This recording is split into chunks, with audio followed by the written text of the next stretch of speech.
Start करें। इन्होंने introduction दिया है, मैंने बोला ना इंट्रोडक्शन कुछ नहीं है, सिर्फ एक माली बड़ा चूज करिए, बाकी सब तो एक सर्विसेज है। तो आज हम टॉपिक पे हैं सीधा। रचना जी आज हमारा बेसिकली बोनसाई पे है, ये बोगनविलिया पे। तो बोगनविलिया पे आई थिंक मैंने लास्ट टाइम भी आप लोगों के साथ काफी कुछ टिप्स शेयर किए थे। एंड ये जो टाइम हमारा मई मिड बोगनविलिया के लिए एक तरह से अवेकनिंग टाइम है। जो भी बोगनविलिया रखना चाहते हैं या बोगनविलिया है, तो first of all we have to understand what the bougainvillea is. कि बोगनविलिया है क्या। तो बोगनविलिया में हमारे पास कई फैक्टर्स हैं। हम इसको गमले में रख रहे हैं, एज ए बोनसाई रख रहे हैं, बुश बना के रख रहे हैं, क्लाइंबर रख रहे हैं, क्रीपर है, या एज ए ट्री है। बोगनविलिया ट्री भी होता है, शायद लोगों को कम पता है। It can be a tree. तो पहला फैक्टर है कि आप किस रूप में बोगनविलिया को रखना चाहते हैं, उसका ट्रीटमेंट वैसे ही होगा। हर तरह के बोगनविलिया का ट्रीटमेंट सेम नहीं होगा। सेकेंडली, जो भी आपके पास प्लांट है वो एक्चुअली किस कैटेगरी में है। देखिए अभी मैंने दो वर्ड यूज किए, क्लाइम एंड क्रीप। बोगनविलिया आप क्लाइम भी कर सकते हो और आप क्रीप भी कर सकते हो और कैस्केडिंग भी कर सकते हो, आप बुश भी बना सकते हो। यदि आपको कैस्केड करना, मतलब ऊपर से नीचे गिराना है, तो आप हर प्लांट को नहीं गिरा सकते। कुछ पर्टिकुलर वैरायटी है जिसको आप कैस्केड कर सकते हो। कुछ प्लांट्स हैं जो सिर्फ बुशी होंगी, आप उनको चाहो कैस्केड करना, क्लाइम करना नहीं होगा। तो आपके पास कौन सा प्लांट है इसका पता होना चाहिए। तो मैं स्टार्ट करता हूं। मैक्सिमम लोगों के पास पोटेड बोगनविलिया होता है, गमले में है, चाहे वो बोनसाई हो या बुश बना के रखें, क्योंकि बहुत बड़े घर आजकल मेट्रो सिटीज में नहीं है। तो बोगनविलिया में वैरायटी का पता होना पहला फैक्टर। सेकेंडली, उसकी फ्लावरिंग टाइम क्या है। बोगनविलिया वैरायटी के अकॉर्डिंगली डिफरेंट टाइम पे फ्लावर करता है। इसका यूनिवर्सल नहीं है कि ये हर बोगनविलिया आपको जुलाई में फूल देगा या मार्च में फूल देगा, ऐसा नहीं है। वैरायटी के अकॉर्डिंगली फ्लावरिंग टाइम चेंज है इसका। ये दो तीन चीजें आप मालूम करिए, उसके बाद इसका ट्रीटमेंट होता है। अब मैं पहले जनरल ट्रीटमेंट बताता हूं, फिर हम लोग स्पेसिफिक पे आएंगे। नॉर्मली हम लोग जब बोगनविलिया पे एक्शन लेते हैं, पूरी रेंज, देखिए कोई भी एग्रीकल्चर कैलेंडर, चाहे वो पोटेड प्लांट्स के लिए हो, आपके फार्म के लिए हो, वेजिटेबल पेस्ट के लिए, हमारा जो कैलेंडर स्टार्ट होता है वो जुलाई से स्टार्ट होता है। एग्रीकल्चरल कैलेंडर जुलाई से स्टार्ट होता है, जून में आके खत्म होता है। We depend on nature. हम लोग जनवरी से दिसंबर कैलेंडर नहीं मानते। 1 जुलाई 31 जून, ये हमारा कैलेंडर होता है। तो जुलाई मीन्स द रेन स्टार्ट्स, चाहे वो 5 जुलाई को या 15 जुलाई को, कैलेंडर। तो पहले आपको ये ध्यान रखना है कि बारिशें कब आ रही है। नॉर्मली प्रिडिक्ट हो जाता है, लाइक अभी जैसे इस बार प्रिडिक्ट किया उन्होंने 5 से 8 जुलाई के बीच में बारिश है, और अर्ली और डिले हो सकता है, बट प्रिडिक्शन इज 5 to 8 जुलाई। तो हमको पता है 5 से 10 जुलाई के बीच में बारिशें आनी है। तो आपको जब भी बारिशें स्टार्ट हो, उससे 15 दिन पहले अपने टूल्स ओपन कर लेने चाहिए फॉर योर बोगनविलिया। अभी आप देखेंगे बोगनविलिया में मैक्सिमम ब्लूम खत्म हो चुका है, कुछ वैरायटीज को छोड़ के। फोन देख ले, तू जाके नहा धोआ। ट्रीट किया था मार्च में ब्लूम, अच्छा ब्लूम किया, लेकिन उसके बाद आप देखेंगे ब्लूम खत्म हो गया, ग्रीन हो गया प्लांट। ये देखो, वो प्लांट्स फ्लावरिंग में हैं जो ग्राउंड में हैं और अनकट हैं, अनअटेंडेड है। आप रोड साइड पे देखते होंगे वो फ्लश्ड है, लेकिन जो गमले के प्लांट्स हैं उनमें मैक्सिमम फ्लावर्स खत्म हो चुके हैं। जो वाइल्ड बोगनविलिया है वो हमेशा फूल पे रहेगी, लेकिन जो क्योर्ड बोगनविलिया है वो बहुत कम फूल देती है। तो मैक्सिमम फूल खत्म हो चुके हैं। अभी जैसे एक सैंपल मेरे पास रखा है, इसके 1 महीना पहले फूल होंगे, इसमें 5 दिन पहले अब खत्म हो गया, फ्लावरिंग नहीं देगा। अभी मैंने बोला बारिश से 15 दिन पहले, 15 दिन पहले नॉर्मली आपके यहाँ एक प्री मानसून शावर आ जाता है। नॉर्मली हल्का सा आंधी तूफान आएगा, बूंदाबांदी आ जाएगी या हल्की सी बारिश हो जाएगी। ये एवरी ईयर होता है, कभी कभी होता है कि नहीं होगा।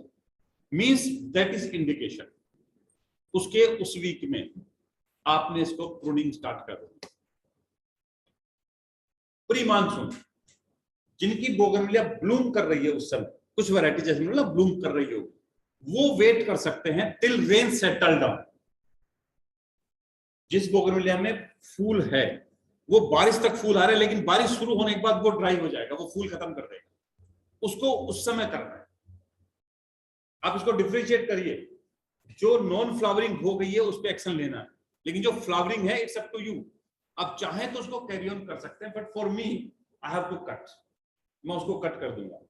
और आप बेस्ट प्रोडक्ट लेना चाहते हैं, एज आई सेड कि you always get the best, आप बेस्ट लेना चाह रहे हैं then forget about the flowers, आपको कट कर देना चाहिए।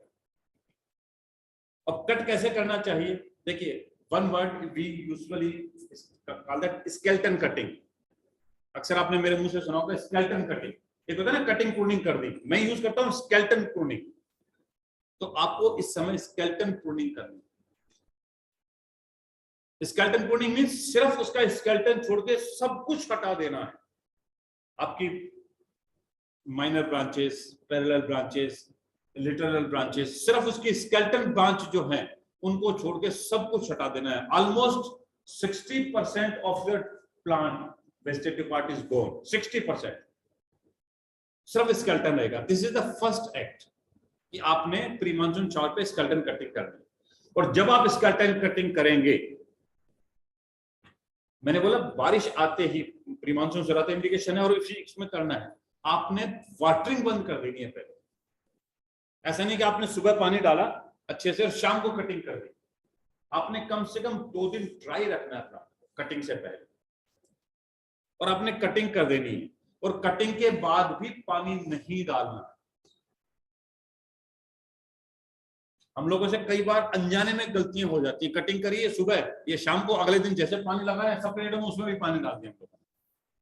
तो कटिंग आपने करी है तो आपको पानी नहीं डालना, और कम से कम 2 या 3 दिन।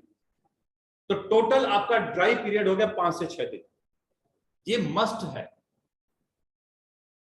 और जब हम कटिंग करने के बाद पानी नहीं डालते हैं, और उसका नहीं डालने का क्या होता है अभी मैं इसको डेमो करके दिखाऊंगा। जब आप किसी भी प्लांट को कट करते हैं तो आप देखिए एकदम स्किन वेट निकलती है जो आपका स्टेम है, और 2 दिन बाद आप देखिए उसके ऊपर एक हल्का सा कैरेज बन जाता है, ड्राई स्किन बन जाती है। तो 2 दिन में वो आपकी स्किन ड्राई हो जाएगी, ब्राउन कलर की हो जाएगी। जब तक वो नहीं हो आपको पानी नहीं डालना। ये बेसिकली क्या होता है कि हम प्लांट को बूस्ट करते हैं। तो पहला स्टेप आपका, आपने कटिंग कर दी, और इस स्टेज पे कुछ भी फीड नहीं करना है। अब से लेके जब तक हम स्केलेटन कटिंग करेंगे आपको कोई फीड नहीं करना है। बोगनविलिया पानी इस समय बहुत तेज गर्मी है, इसलिए हम लोग एवरीडे हल्का सा या अल्टरनेट डे पानी डालेंगे, भर के पानी नहीं देना चाहे कितनी गर्मी हो। ओवर वाटरिंग नहीं करनी आपको बोगनविलिया, लेट इट ड्राई। ये जितना ड्राइनेस लेगा उतना हील होके फ्लावर्स देगा। तो अभी आपको उसको गर्मी में एक तरह से हम लोग उसको बोलते हैं थर्मल टेम्परेचर, उसको ट्रीट कर रहे हैं कि पूरा हीट दे रहे हैं इसको, सो दैट इसकी जितने भी वीक पॉइंट्स है, देखिए इसमें भी नॉर्मली कोई डिजीज नहीं लगती है बोगनविलिया, लेकिन इस टेम्परेचर से इसके अंदर कोई भी प्रॉब्लम हो, इवन रूट्स में भी, वो भी खत्म हो जाती है। अब स्केलेटन कटिंग के बाद जब बारिशें सेटल हो जाएंगी, इसमें बेसिकली आपने कैलेंडर फॉलो करना है जुलाई से जून तक का। अब बारिश 5 से 10 जुलाई तक आपकी स्टार्ट हो गई, बारिश सेटल होने के बाद इमीडिएटली एटलीस्ट 2 या 3 रेंज सेटल हो जाए, मींस आपको अच्छी खासी नमी आ जाए, then depending on your feasibility कि आप गमला बदलना चाह रहे हैं या उसको हल्का सा रीसॉइल करना चाह रहे हैं, ट्राई टू रिपोर्ट इट। चाहे कितना ही बड़ा गमला हो, आप उसको पूरा निकालिए और उसकी मिट्टी को चेंज करिए। आपकी बोनसाई है तो भी आप रिपोर्ट करिए। जब आप रिपोर्ट करते हैं किसी भी गमले को, जब आप निकालते हैं तो देखिए एक सॉलिड मास निकलता है एज इट इज, और उसके आउटर साइड में देयर इज ए थ्रेड, पूरा का पूरा जाला होता है फाइबर रूट्स का। आपने क्या करना है, जो भी हाइट आपके प्लांट की उसका 1/3 मिनिमम आपको कंप्लीटली कट कर देना है विद रूट्स। ऐसा नहीं कि खाली आपने मिट्टी हटा दी, रूट्स है तो वो आप इंटैक्ट रखें, विद रूट्स कंप्लीटली आपने कट कर देना। और ये कट करना है विद शार्प ऑब्जेक्ट। आपने मिट्टी आपने उससे हटा दी खुरपे से, लेकिन जो आपने रूट्स कट करनी है वो शार्प कटर से कट करनी चाहिए, उसमें कहीं स्प्लिट नहीं होना चाहिए। आप ब्लंट से करेंगे तो फट जाएगा नीचे से। आपने शार्प ऑब्जेक्ट से उसको कट कर दिया, 1/3 इज टोटली कट। जो पेरिफेरी पे जो आपका वॉल्यूम है उसको आप 1 से 1.5 इंच उसको कंप्लीटली अब चीजल कर दीजिए, पूरा पूरा आप उसको हटा दीजिए, तो आपका जो वॉल्यूम है वो आपका 2/3 से भी कम वॉल्यूम रह जाएगा। अब उसमें आप देखेंगे कि जब आप कट कर रहे हैं तो धागे बहुत से निकलेंगे रूट्स के। जब आपने कट कर दिया कुछ धागे निकले, तो जितना थ्रेड्स को आप कम करेंगे कैंची लेके, जितना धागा कम कर सकते हैं आप कम कर दीजिए। उसके बाद उस वॉल्यूम को इट्स अप टू यू कि आपकी स्किल्स है, तो जैसे मुझे करना होता तो मैं कंप्लीटली सोइललेस कर देता हूं उसको, कंप्लीट सोइललेस। आप कर सकते हैं तो बेस्ट है, नहीं कर सकते तो आपने क्या करना है, कोई भी शार्प ऑब्जेक्ट लेना है लाइक पेचकस या वीडर जो होता है, और उस वॉल्यूम में आपने होल्स करने हैं, एक दूसरे से कंप्लीटली निकल जाए, सो दैट वो मेरा बीच में जो भी 5 रूट्स है वो ब्रेक हो जाए, मेजर रूट उसमें डिस्टर्ब नहीं होगी।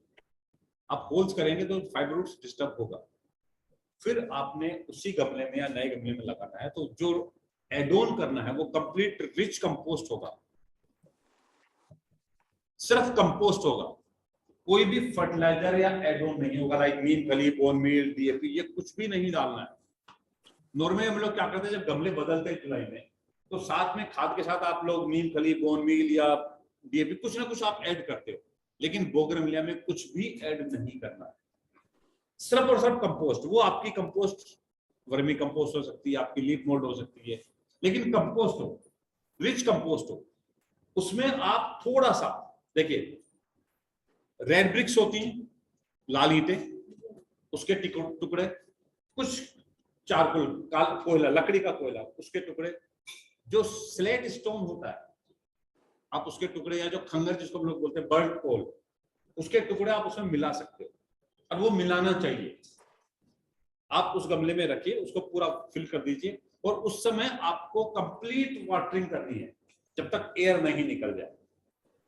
ये भरने के बाद आप उसमें पानी डालिए और पूरी की पूरी एयर निकल जाए, वो पूरा प्लांट सेटल हो जाए, ये आपने करना है। और उस समय जब आप रिपोर्ट कर रहे हैं, यदि बहुत तेज धूप है तो आप डायरेक्ट सनलाइट में मत रखिए।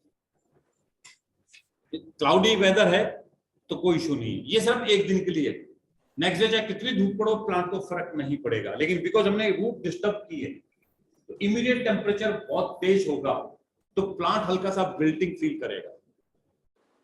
तो ऐसा है आप गमला चेंज नहीं कर सकते, उस पर कोई कपड़ा डाल दीजिए, कोई भी कॉटन का कपड़ा। आप जैसे प्लांट आपने स्केलेटन कटिंग ऑलरेडी की हुई है, उसकी पत्ते उसमें हार्डली आए होंगे, तो आप पूरे के आप कोई भी कपड़ा डाल दीजिए सो दैट बहुत तेज हीट उस पर नहीं लगे एक दिन के लिए, फिर आप हटा देना, कोई दिक्कत नहीं।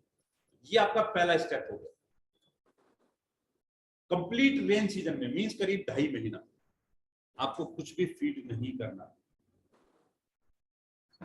प्लांट आपका ग्रो करेगा। अब आप देखेंगे स्केलेटन कटिंग के बाद पूरे बारिश में प्लांट बहुत तेजी से ग्रो करता है, क्योंकि आपने उसका बेस चेंज कर दिया, रूट्स को आपने स्टिमुलेट कर दी, तो 1 महीने में सिर्फ वो रूट्स डेवलप करेगा। फर्स्ट मंथ में आप नोटिस करेंगे ना, आपकी लीव्स हार्डली आएंगी, बहुत कम लीव्स आएंगी, क्योंकि टोटल प्लांट की एनर्जी रूट्स की तरफ रहेगी, वो अपने रूट सिस्टम को डेवलप करेगा।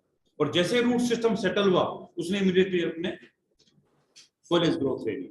अब फोलेज जब ग्रोथ लेगा तो आप कई बार देखते हैं बारिश में कहीं से ब्रांच निकलती, स्ट्रेट ब्रांचेस निकलती जगह जगह से, और हम लोग बड़े खुश होते हैं कि बहुत अच्छा ग्रो कर रहा है। आपको वो अलाउ नहीं करना है। एक पर्टिकुलर फॉर्मेट, आपका जो भी गमला ले रहे हैं आपको उसके पैरामीटर से बाहर की ग्रोथ अलाउ नहीं करनी। नॉर्मली बोगनविलिया में यही होता है कि शूट आता है, वो शूट बहुत तेजी से बाहर निकलता है, एक यहां से निकलेगा, एक इधर से निकलेगा, एक इधर से निकलेगा, आपको वो अलाउ नहीं करना है। जैसे शूट, जैसे एग्जांपल ये आया, आपने यहां से कट कर देना, ये आया आपने यहां से कट कर देना, आप पूरी बारिश में शूट्स को कट करते रहिए। इट्स नॉट प्रूनिंग, प्रूनिंग आप कर चुके हो, ये जो आप शूट्स कट कर रहे हो इसको हम लोग बेसिकली थिनिंग बोलते हैं, आप उसको हल्का कर रहे हो। तो पूरे बारिश में आप उसको थिनिंग करते रहिए, एक पर्टिकुलर शेप आप मेंटेन करिए, जर्ड शेप जो भी आपकी, आप राउंड ले रहे हैं या आपने कोनिकल बनाया, बोनसाई बनाया, तो जो फ्रेम ऑफ योर शेप है उसके अंदर आप उसको ग्रोथ अलाउ। ये सेकंड जुलाई आपने सेकंड वीक में रिपोर्ट किया, सितंबर मिड तक बारिशें खत्म हो जाएंगी। सितंबर मिड तक आपने ये एक्टिविटी कंटिन्यू करनी है, और उस समय पानी इफ रिक्वायर्ड ओनली, कि 7 दिन बारिश ही नहीं आई है तो आपने पानी डालना है, अदरवाइज बोगनविलिया में पानी नहीं, क्योंकि उस समय ह्यूमिडिटी बहुत होती है।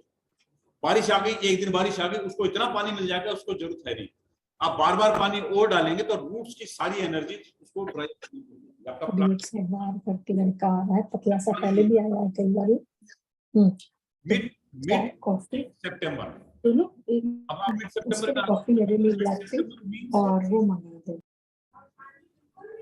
नहीं डालना। बारिश हो रही है ना, बारिश हो रही है ना। आप समझिए, कॉन्सेप्ट को समझिए।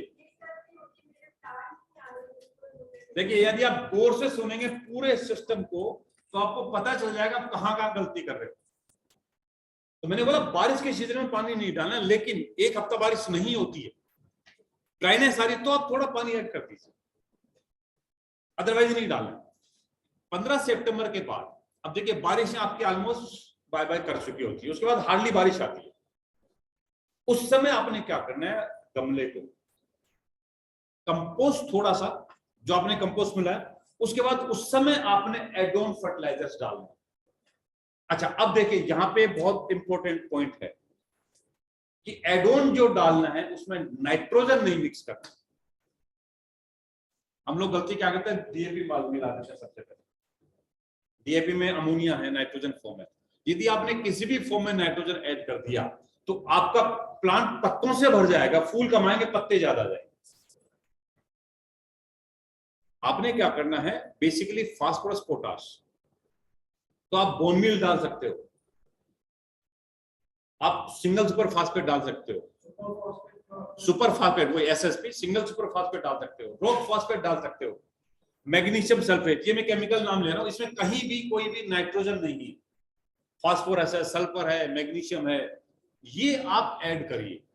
मैक्सिमम पार्ट आपका फास्फोरस एंड पोटाश होना चाहिए, बाकी ट्रेस एलिमेंट्स हैं।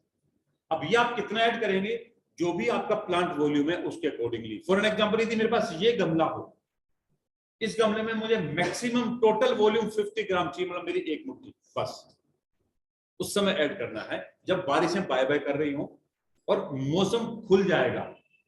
अब उस समय यदि आप देखें डे एंड नाइट के टेम्परेचर में और ड्यूरेशन में, अभी जैसे ड्यूरेशन हमारा 14-10 है, उस समय ड्यूरेशन हमारा 12-12 के आसपास आ जाएगा, दिन और रात करीब करीब बराबर होने को आएगी।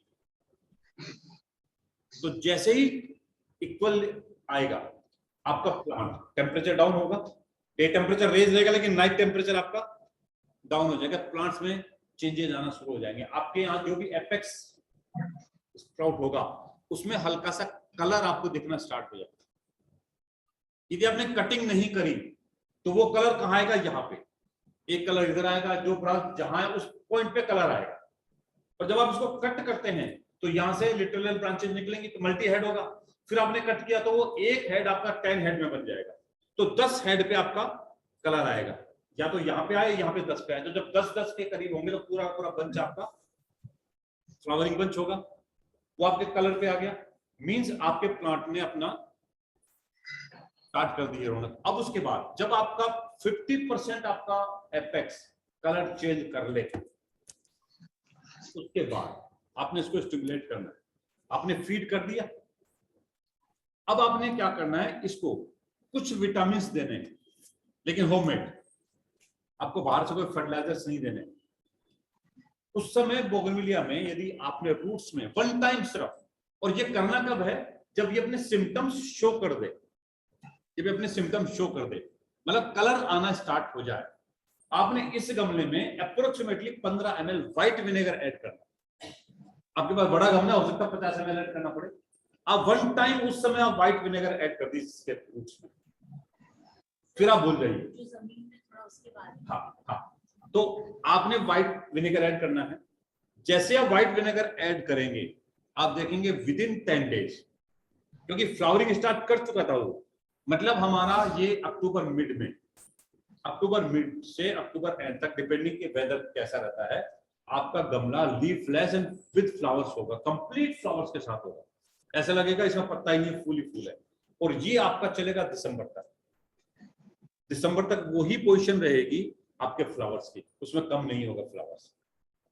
सिर्फ दो चीजें जहां गड़बड़ आप करते हो, एक over watering and over feeding. यदि आपने ओवर फीड कर दिया तो फ्लावर खत्म हो जाएंगे, ओवर वाटरिंग कर दी तो फ्लावर खत्म हो जाएंगे। ओवर फीडिंग से मेरा मतलब है नाइट्रोजन से। आप यदि एक्स्ट्रा गलती से फास्फोरस पोटाश डाल देंगे तो दिक्कत नहीं होगी, लेकिन आपने नाइट्रोजन ऐड किया तो आपके लीव्स पे आ जाएगा। मेरा भी चला दे। बात कर रहा हूं, आप सब प्लांट्स पे ये पूरा फार्मूला अप्लाई मत कर देना। कहीं आप कहोगे हमने आपने नाइट्रोजन मना किया था, हमने सब पे नाइट्रोजन बंद कर दिया। मैं सिर्फ बोगनविले की बात कर रहा हूँ। अच्छा, तो दिसंबर तक आपका कंप्लीट फ्लावर पे रहेगा। अब दिसंबर मैंने क्यों बोला, क्योंकि दिसंबर में क्या होता है कि हमारे नाइट्स बहुत लंबी हो जाती है, डे टाइम शॉर्ट हो जाता है, सेकेंडली सनलाइट कम हो जाती है। जब सनलाइट कम हो जाती है तो इसका पिगमेंटेशन कम हो जाएगा ऑब्वियसली, तो ये फ्लावरिंग को ड्रॉप ऑफ करना शुरू कर देगा। तो 15 दिसंबर से 15 जनवरी तक ये बेसिकली कुछ वैरायटीज लीफ शेड करेंगे, पत्ता गिरा देंगे, कुछ आपकी ग्रीन टर्न हो जाएंगी, मतलब नॉन फ्लावरिंग हो जाएगी। कुछ प्लांट्स ऐसे हैं जो फ्लावर्स पे रहेंगे। अब अगेन देखिए 15 जनवरी के बाद हमारे क्लाइमेटिक चेंजेस होते हैं, दिन गर्म होना स्टार्ट हो जाता है, रातें ठंडी होती है। आजकल तो वैसे सब कुछ वेदर चेंज हो गया, बट फिर भी हम लोग जो एक क्लाइमेटिक कंडीशंस मान के चलते हैं, तो 15 जनवरी हमारे लिए होता है कि हमारा टेम्परेचर रेज होना स्टार्ट हो जाता है। अब आपने देखिए स्केलेटन प्रूनिंग करी जून में, रिपोर्टिंग आपने करी जुलाई में, थिनिंग आप कंटिन्यूस करते रहे टिल अक्टूबर। उसके बाद आपने फ्लावर्स लिया, दिसंबर डोरमेंसी पे जा रहा है, आपने कुछ नहीं करना, live as it is, as and when need आपको वाटरिंग करनी है, लेकिन धूप में और ओपन स्पेस में होना चाहिए। अब 10 जनवरी से 15 जनवरी के बीच में अगेन आपने माइल्ड प्रूनिंग करनी। अब देखिए मैंने वर्ड चेंज कर दिया, मैंने स्केलेटन यूज नहीं किया, आई सेड माइल्ड प्रूनिंग करनी है, मींस अनडिजायर्ड शेप जो भी इस दौरान उसने ली है, अनडिजायर्ड शेप आप उसको कट करके वापस अपने फॉर्म में ले आइए। ये आपने उस दौरान करना है, लेकिन उस समय भी कुछ फीड नहीं करना है। और जब अगेन जब आप कटिंग करें, पहले ड्राई होना चाहिए और बाद में ड्राई होना चाहिए। और इनकेस उस दौरान कई बार होता है कि बारिशें आ जाती है, इनकेस बारिश हो रही हो या बारिश एक्सपेक्टेड हो तो आप कटिंग अवॉइड करिए, कटिंग डिले करिए, बारिश के बाद करिए। तो आपने माइल्ड प्रूनिंग करनी, आपने अपनी डिजायर्ड शेप ले ली। अब आप देखेंगे हम आते हैं 25 जनवरी से 5 फरवरी के बीच में, उस समय करीब करीब बसंत का टाइम होता है, मतलब माइल्ड प्रूनिंग के करीब 15 दिन के बाद। अब आपने रिपोर्टिंग नहीं करनी, आपने रिपोर्टिंग जुलाई में कर दी, आपने रीफिलिंग करनी, मतलब जो टॉप सॉइल है, टॉप सॉइल आप 3-4 इंच निकालिए और उसमें वापस कंपोस्ट विद पोटाश। देखिए पहले मैंने जुलाई में सिर्फ कंपोस्ट बोला था, आपको कुछ ऐड नहीं कराया, बिकॉज वो रेनी सीजन था। अब रेनी सीजन नहीं है, अब हमारा स्प्रिंग सीजन आ रहा है। इस समय आपने रिफिलिंग जो करनी है वो compost plus potash, phosphorus potash, वो आपने माइल्ड डोज उसमें ऐड कर देनी है और मॉडरेट वाटर देना है, ओवर वाटर नहीं करनी है, मतलब नमी रखनी है सिर्फ आपके सोइल में।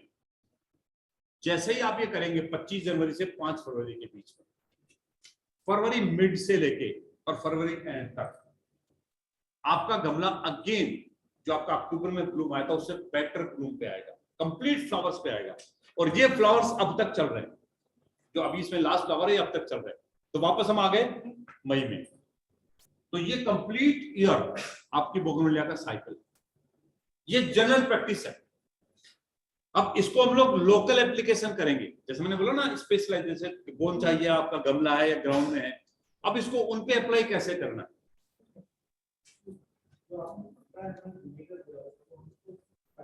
नहीं, वो मैंने बोला था वन टाइम एप्लीकेशन है वो। देखिए आप पोटाश ऐड करेंगे, देखिए आप थोड़ा गौर से समझेंगे ना तो शायद सवाल नहीं पूछना पड़ेगा। मैंने बोला विनेगर वन टाइम एप्लीकेशन होगी, और वो वन टाइम एप्लीकेशन हम अक्टूबर में क्यों लेते हैं, विनेगर बेसिकली प्लांट हार्मोन है, और अक्टूबर के बाद टेम्परेचर डाउन होता है।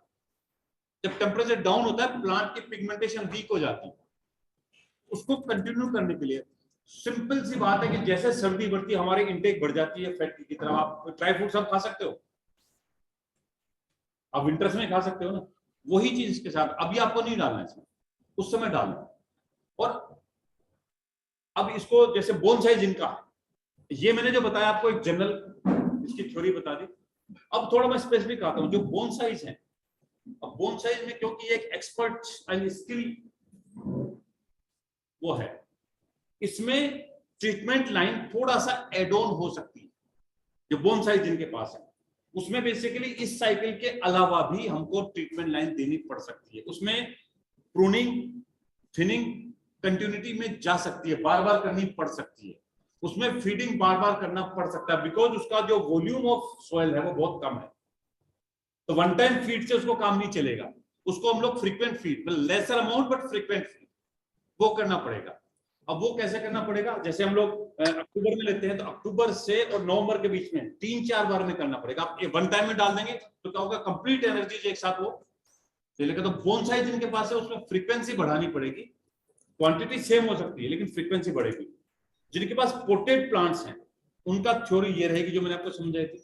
लेकिन जिनके पास ग्राउंड में है, जो जमीन में लगी हुई आपने अपने दीवार पे चढ़ा रखी है, आपको आप क्लाइंब किया हुआ है, उनमें थोड़ा सा डिफरेंस है। उनमें अभी भी ब्लूम पे आ रहा है और बारिश आने के बाद जब बारिश सेटल होगी उस समय फ्लावर्स ड्रॉप ऑफ करेगा, इससे पहले नहीं करेगा। तो जब तक बारिश नहीं आती आप कुछ मत करो।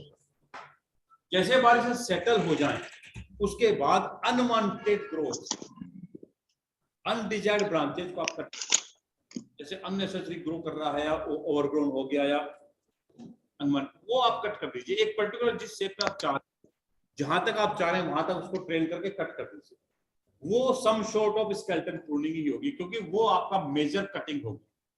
तो आप कटिंग करिए, ट्रेन करिए, और उसको भी फीड जो करना है वो बारिश में फीड नहीं करना। गमले में आप देखिए डिफरेंस ये है कि गमले में हम फीड कर रहे हैं बारिश में, लेकिन जो ग्राउंड में है उसको बारिश में फीड नहीं करना।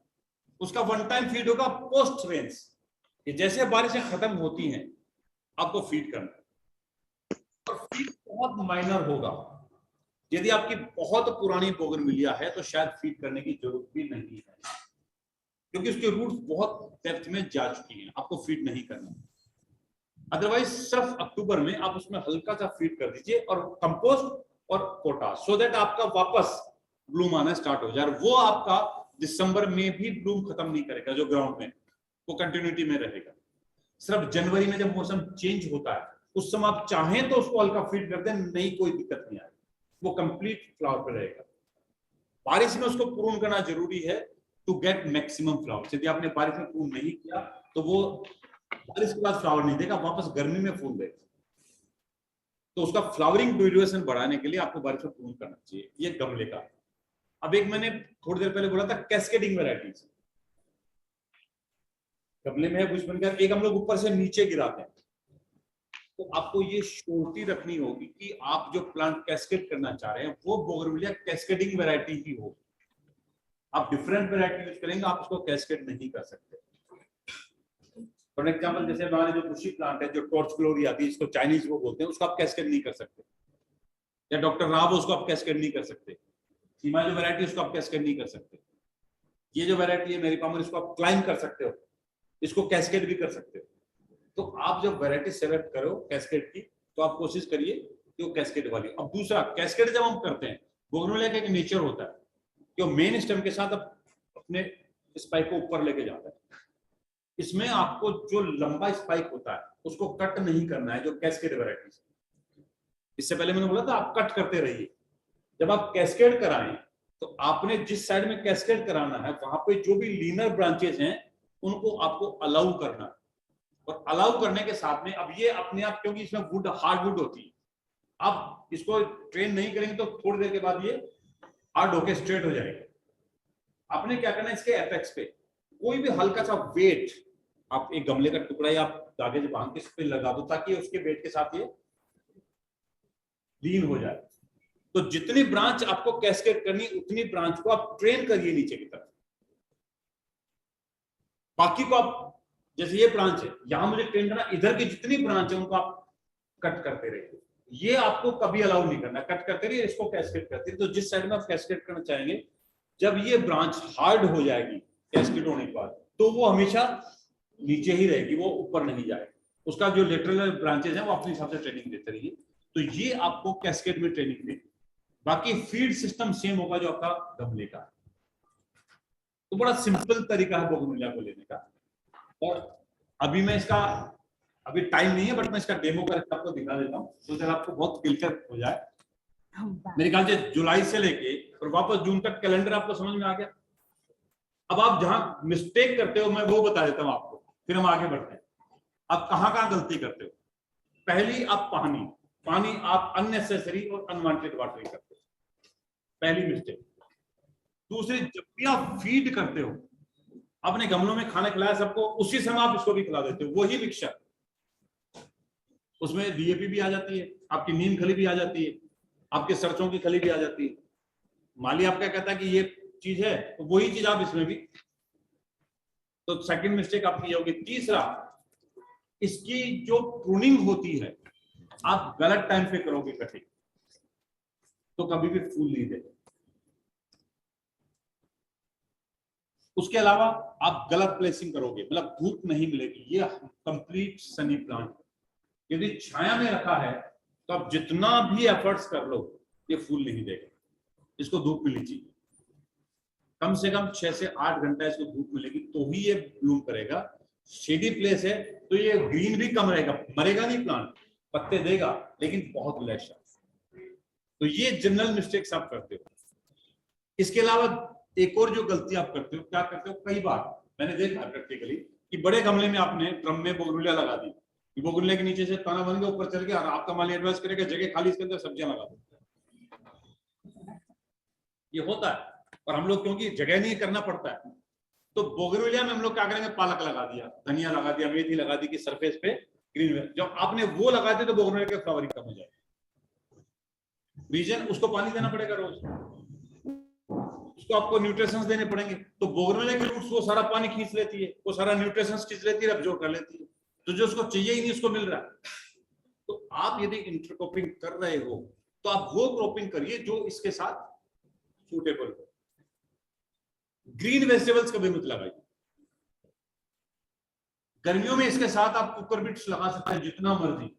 यदि इसका ड्रम है आपके पास तो ककड़ी लगाइए, करेला लगाइए, घिया लगाइए, तुरई लगाइए, वाइन वैरायटी जितनी मर्जी लगा दीजिए, कोई दिक्कत नहीं होगी। आपको यदि सर्दियों में लगाना है तो सर्दियों में आप इसमें लीफी वेजिटेबल्स नहीं लगा के आपने क्या लगाना है, आप इसमें भिंडी, बैंगन लगा दीजिए। वो जो सर्दी का बैंगन आता है वो इसको कभी डिस्टर्ब नहीं करेगा। पर ग्रीन वेजिटेबल्स मत लगा यदि बड़ा गमला है। तो ये भी गलती कॉमनली होती है कि हमारा सब्जी तो बहुत अच्छी है, लेकिन पिछली बार बहुत अच्छा फूल आया था, इस बार फूल नहीं। ये नहीं पता कि हमने नीचे पालक लगा दिया, इस वजह से उसका फूल खत्म हो गया। तो कोरिलेशन आपको ध्यान रखना है। तो ये बोगनविलिया की एक जनरल डिटेलिंग थी। अब मैं इसको एक आपको डेमो करके बता रहा हूं, तो मैं स्केलेटन कटिंग किसको बोलता हूँ। 3, 4, 5 किसकी कहां है बता दो। 3, 4, 5। अब देखिए, ये अभी एक मिनी, मतलब बोनसाई बना भी नहीं है, लेकिन एक अच्छा बुशी प्लांट है। अब यदि मैं इसको 15 जून के बाद, मैं मान रहा हूं आज हमारा 15 जून है, तो मैं इसको कैसे कटिंग करूंगा। तो एक तो चाहे इसमें फूल है या नहीं है, वो कहते हैं ना कि for better tomorrow today has to be harsh. आप आज लालच करेंगे बहुत अच्छा फूल है, बहुत अच्छा हो, तो फिर आपका बहुत अच्छा हो। अब मैंने स्ट्रेट यदि मुझे करना है तो मैं इसको कुछ भी नहीं छोड़ूंगा। ये जिसका भी प्लांट है तो वो भी ऐसे काटता है, वो भी ऐसे करती है, वो भी ऐसा बड़ा ये सब करती है ऐसे। हाँ? ये सब भी ऐसे काटती है। देखिए, ये इसकी जनरल कटिंग होगी। अब इसके बाद कोई भी, देखिए पहले आप जनरल कटिंग करिए, फिर कोई भी ब्रांच आपको दिखे कि जो पतला है, बेकार है, किसी काम की नहीं है, आपको छोड़नी ही नहीं है।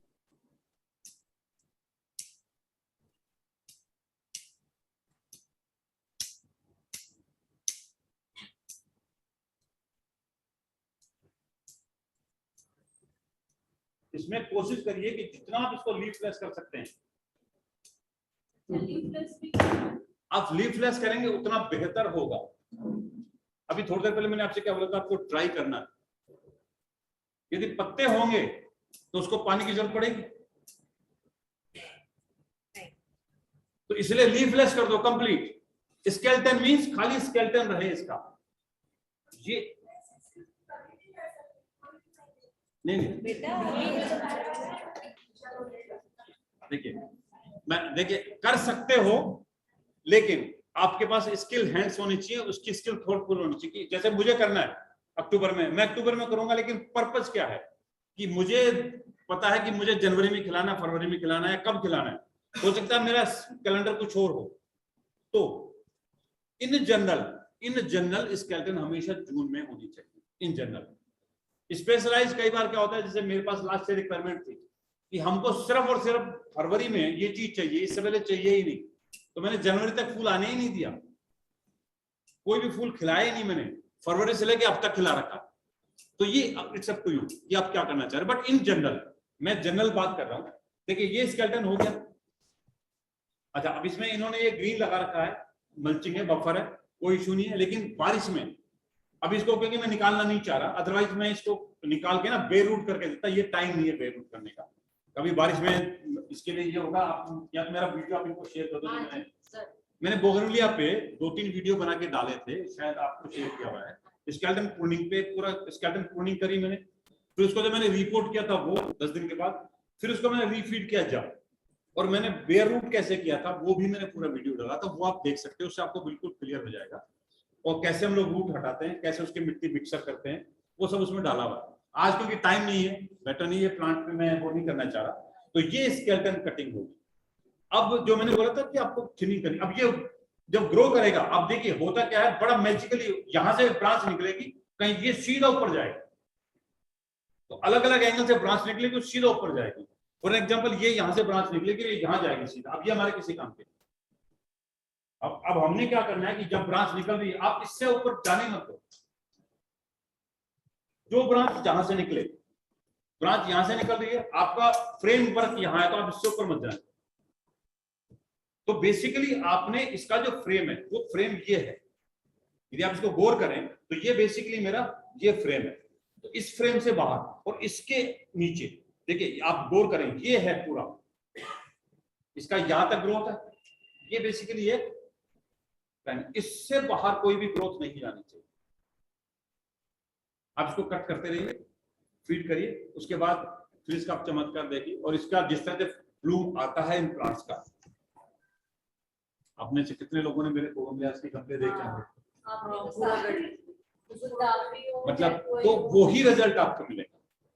और लास्ट ईयर आईबीए वालों ने बोगनविलिया पे लिया था, इंडियन बोनसाई एसोसिएशन ने, उन्होंने बोगनविलिया पे यही फार्मूला अप्लाई किया था, और उसके बाद जो फीडबैक आया, उनकी पिक्स आई, अनबिलीवेबल कि इस तरह से ब्लूम आ सकता है, कभी सोचा नहीं, वो आप ले सकते हो।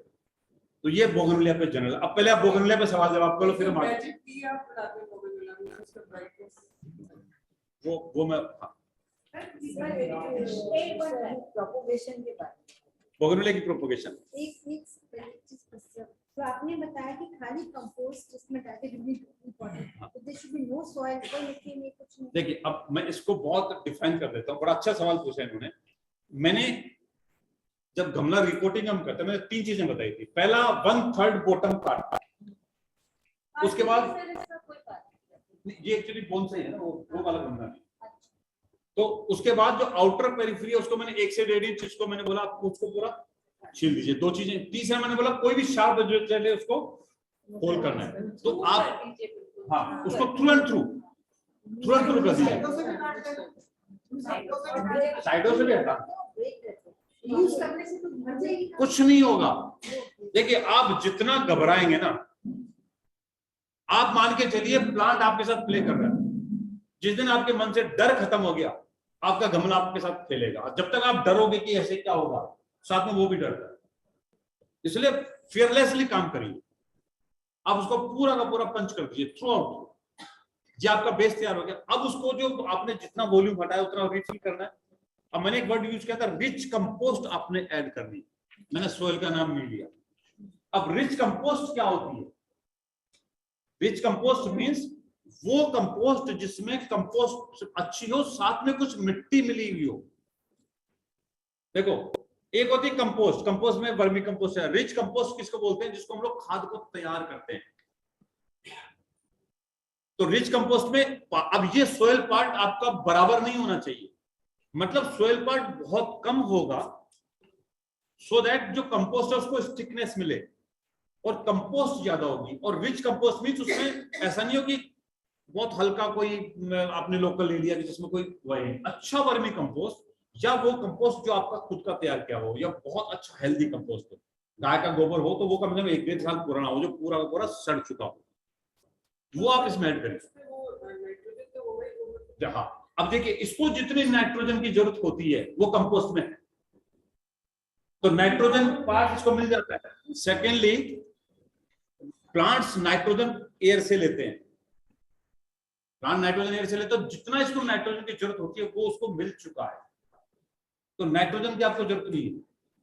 अब इसको फ्लावरिंग और कलर के लिए पोटासियम फास्फोरस चाहिए, इसलिए वो ऐड ऑन करते हैं। इसमें हम रिच कंपोस्ट में 1:3 का रेशियो ले सकते हैं, 1 सॉइल एंड 3 कंपोस्ट, 3 और पत्ती की खाद और वर्मी। देखिए, मैं आपको तो मैंने अभी बोला ना कि कुछ पार्ट होना चाहिए सोइल का, तो 1:3 बेसिकली अदर पोर्ट्स के लिए है, कि अदर गमलों के लिए, लेकिन इसके लिए मैंने रिच कंपोस्ट बोला, मींस 1:5 कि 5 पार्ट आपके कंपोस्ट के और 1 पार्ट सोइल का हो।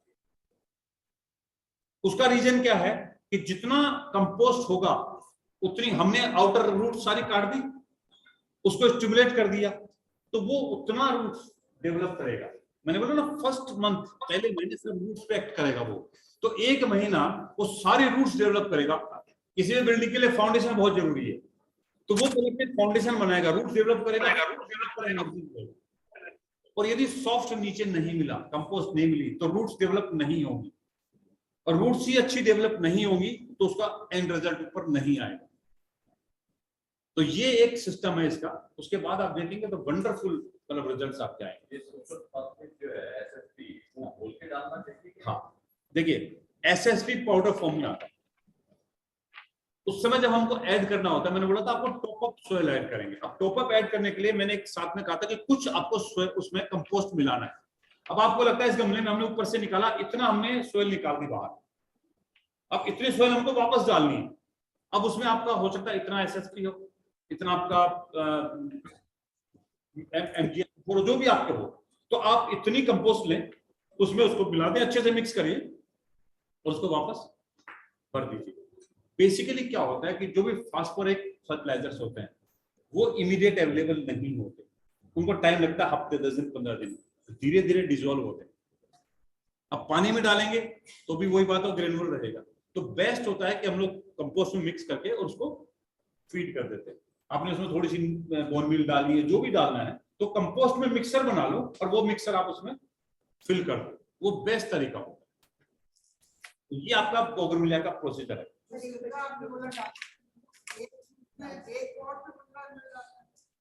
ये मैंने इसके लिए एग्जांपल दिया था।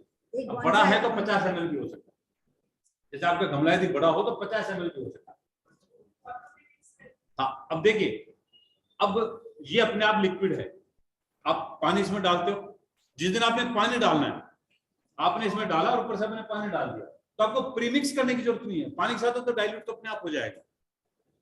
हम लोग डाइल्यूशन इसलिए करते हैं कि आपको 20 गमलों में डालना है, तो हर गमले में आप अलग डालो, उससे बेटर है कि आप बकेट में मिला लो और उसमें से एक एक डब्बा आप डाल दो। हाँ, स्पोर्ट के लिए बोलो ना 15 ml, स्पोर्ट के लिए 15 ml। अब जैसे आपके, मैं एग्जांपल देता हूँ, यदि आपके 12 इंच के गमले, 12 इंच के गमले जनरल आपके होते हैं, तो उसमें 20 ml ही जाएगा। तो आपने क्या करना है, यदि 10 गमले आपके हैं तो आप एक पूरा 200 ml का जार लो, 20 लीटर के पानी में मिला लो और एक एक डब्बा अपने सब गमलों में डाल दो, तो इक्वली आपका डिस्ट्रीब्यूट। और ये एक टाइम है, वन टाइम एप्लीकेशन है। हाँ, और कुछ सवाल बोकर मिले आपके? हाँ, अब मैं उस पे आ रहा हूँ कि इसकी प्रोपोगेशन कैसे होगी और इसकी हम ग्राफ्टिंग करते हैं तो कैसे होगी। देखिए, आपने जो स्केलेटन प्रूनिंग करने को कहा है, तो बोनसाई के हम ऑलरेडी थोड़ा बहुत शेप दे चुके होते हैं, तो फिर वो कैसे? अभी मैंने लास्ट में बोनसाई के लिए अलग से बताया था कि बोनसाई में कीप ऑन प्रूनिंग चलती रहती है। बोनसाई में आपको फीडिंग भी स्प्लिट करनी पड़ेगी, फ्रीक्वेंट करनी पड़ेगी, और उसमें पिंचिंग और ट्रिमिंग ये चलती ही रहती है बोनसाई में। तो फिर से फ्लावर कैसे आएगा? बोनसाई में फ्लावर आता है। अब वो सवाल बाकी मैं थोड़ी देर पर बोला था कि आप हमको लेना कब है बोनसाई में फ्लावर, ये आपके हाथ में। अगर उसी तरह से लेना चाहे जैसे कॉफी प्लांट में ले रहे हैं तो फिर आप यही प्रिंसिपल रखिए। नॉर्मली क्या होता है कि बोनसाई जो भी बनाते हैं हम लोग बोगनविलिया की, वो पर्टिकुलर वैरायटीज की बनाते हैं। यदि आपको स्पेसिफिक बोनसाई बनानी है तो आप हर प्लांट को बोनसाई में कन्वर्ट नहीं करते, स्पेसिफिक वैरायटीज को करते हैं। तो उस वैरायटी का फ्लावरिंग टाइम आपको पता होता है कि कब है, तो हम लोग उसका जो पीक टाइम होता है उस समय उसका फ्लावर लेने की कोशिश करते हैं। तो पीक टाइम के अकॉर्डिंगली इसके हम लोग ट्रीट करते हैं। तो बोनसाई के वैरायटी का कुछ एक आध नाम बता दीजिए। देखिए, हाँ, बोनसाई की जो बेस्ट वैरायटी जो बोनसाई बनती है, डॉक्टर राव यदि आप लोगों ने देखो, उससे बोनसाई नहीं बना था बोगनविलिया उस वैरायटी। दूसरा जो आपका आता है जो जिसको हम लोग टॉर्च ग्लोरी बोलते हैं, चाइनीज, उसका बढ़िया बनता है। इसके अलावा चाइनीज बोगनविलिया बोलते हैं उसको, एक्चुअली टॉर्च ग्लोरी वैरायटी का नाम है, उसकी बोनसाई बहुत अच्छी बनती है, जो खुशी बहुत खूबसूरत बोनसाई बनती है। इसके अलावा जो जनरल वैरायटीज में है, मैरी पामर स्पेशल, जो ये प्लांट है मैरी पामर स्पेशल, ये जो पिंक एंड व्हाइट प्लांट्स आते हैं, इसकी मैरी पामर, उसके बहुत अच्छी वैरायटी बनती है। चित्रा वैरायटी आती है बाई कलर में, चित्रा की बहुत खूबसूरत बनती है वो। एक आती है HB Singh, doctor HB Singh ने लाइलैक कलर का फ्लावर आता है, उसकी बोनसाई बहुत अच्छी बनती है। और जो ग्राउंड में लगा हो आपका, जैसे रेड या व्हाइट वैरायटी है, ग्राउंड में लगा हो, आपको पुराना प्लांट मिल जाए, उसका यदि आप ट्रंक जिसका शेप बना हुआ हो उसको आप ट्रेन कर सकते हो, तो वो कोई भी वैरायटी हो या 8-10 साल का यदि कोई हो, आप उसको लिफ्ट करें, परफेक्शन के साथ आप बोनसाई बना सकते हो। जैसे भी हाईवे, देखिए क्या हुआ है, लकीली मैं आपको बताता हूँ कि हाईवे पे काम चल रहा है, वही चले। वो लोग क्या कर रहे थे, जेसीबी से उखाड़ उखाड़ के, बहुत पुरानी बोनसाई वो थी बोगनविलिया, वो उखाड़ उखाड़ के फेंक रहे थे। एक दो बार मैंने पास उनके गाड़ी लगा नहीं पाया मैं, फिर मैं गया उनसे रिक्वेस्ट किया, आप फेंक रहे हो उनको, मैं क्या आप इसको मार रहे हो, हम उठा सकते हैं इसको, तो उन्होंने परमिशन दी। ये बनेगी हायर अथॉरिटीज पे गया मैं कि आपने उनको उखाड़ के फेंक दिया, आपके लिए खत्म है, आपने मार दिया, हम इसको यदि बचा लें आपको कोई प्रॉब्लम है। उन्होंने कहा क्या करोगे आप, फिर मैंने अपना प्रोफाइल दिखाया कि मैं ये हूँ, मैं इनको बचा सकता हूँ। मैंने टोटल टीम को ऑर्डर दिया कि जितना प्लांट से अपनी गाड़ी में शेयर करूंगा, तो इतना बड़ा ट्रंक, पुरानी बोगनविलिया लगेंगे, इतना बड़ा ट्रंक है और इस शेप में कंप्लीट ट्री, उसमें स्प्राउटिंग आती है, फ्लावर आ चुका है। अभी मैंने उसको कहीं भी पब्लिश नहीं किया है, जब वो पूरा आ जाएगा ट्रे में डाल देंगे, पब्लिश करेंगे। और हम लोग करीब, और उसके साथ वहां से 2-3 पीपल के पेड़ थे इतना मोटा, जो उन्होंने उठा के फेंक दिया, साल के हिसाब से तो हमने उठा के लगा दिए, बचा दिए उनको, बच गए। और अभी बनाएंगे तब बनाते हो तो आप यदि ग्राउंड से कहीं मिलता है आपके फार्म पे, तो आप उखाड़िए, कट करिए, बारिश में लगाइए, परफेक्शन के साथ आएगा, बोगनविलिया कभी नहीं बनता।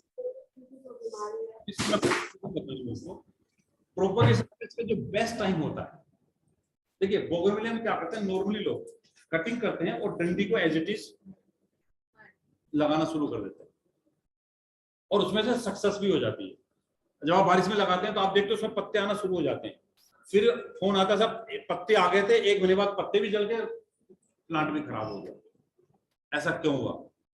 अब आपको ये समझना होगा, जब हम बोगनविलिया की कटिंग लगाते हैं, ह्यूमिडिटी होती है, बारिश होती है, वो जो पत्ते लेता है जड़ नहीं आती उसकी, जो इसके अंदर ऑलरेडी कैलस है, इसके अंदर जो, उससे पत्ते तो आ गए, जो नमी है, ऊपर से ह्यूमिडिटी है, तो उसने पत्ते तो ले लिए, लेकिन उसके बाद पत्तों को जब फीड चाहिए था, जब तक वो रूट डेवलप ही नहीं हो पाई, तो पत्ता बिल्ड कर जाता है। अब लोगों को लगता है हमने कटिंग लगा दी थी, सक्सेस हो गई थी, लेकिन वो खराब हो गई। तो वो तरीका नहीं है लगाने का। आपने क्या करना है, कटिंग लेनी है, कटिंग कोशिश करिए जितनी छोटी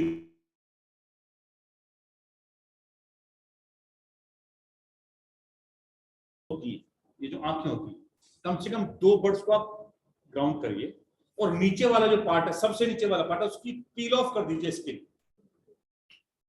स्किन आप पील ऑफ करिए, उस पर फंगीसाइड लगाइए, कोई भी फंगीसाइड लगाइए, और जब आपने टॉप कट किया उसके ऊपर फंगीसाइड लगाइए।